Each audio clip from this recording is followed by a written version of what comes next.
Now let's take a global perspective. Not long after we're done talking here, you're getting on a plane going to San Francisco.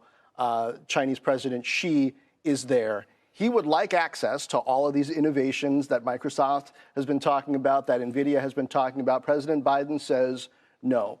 What should happen from here that both allows trade to take place and protects intellectual property?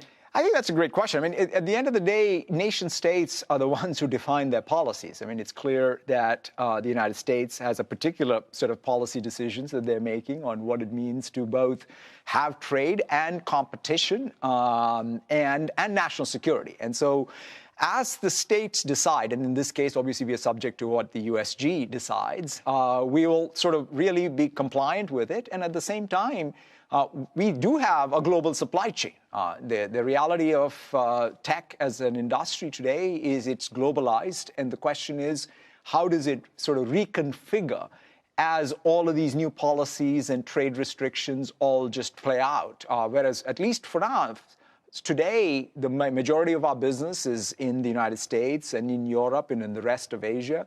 And so we don't see this as a major issue for us, quite frankly, other than any disruption to supply chains. The AI piece. That's right. That separation. That's right. Because most of our businesses, in fact, a lot of the Chinese multinationals operating outside of China are our bigger AI customers, perhaps. But China is not a market that we are focused on per se as domestically. We are mostly focused on the global market ex-China.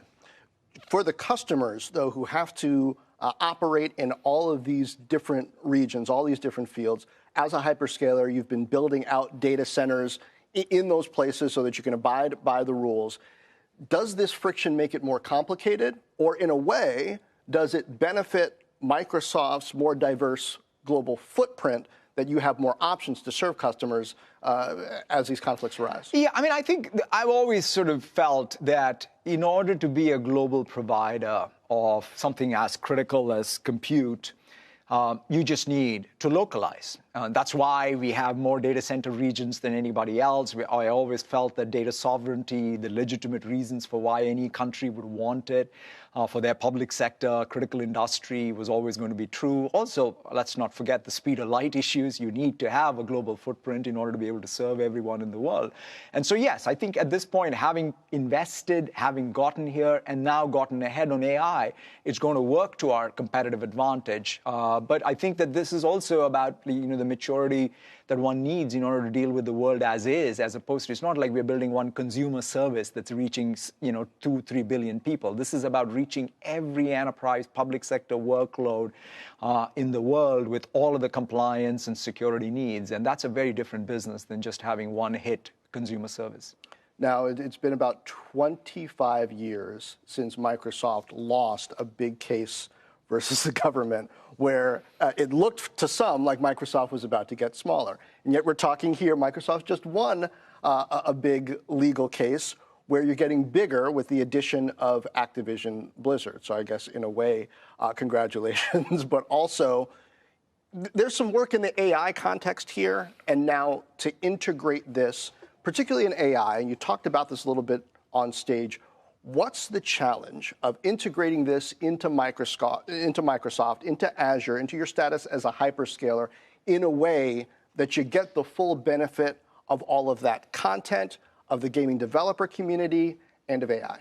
Yeah, I mean, to us, at the end of the day, when I think about AI, it's not about just this as another technology you add on the side. It's about sort of changing the nature of every software category, right? Whether it's in gaming, whether it is core Azure or Windows, all redefining every software category where AI is going to be core to what we do and the value props we develop.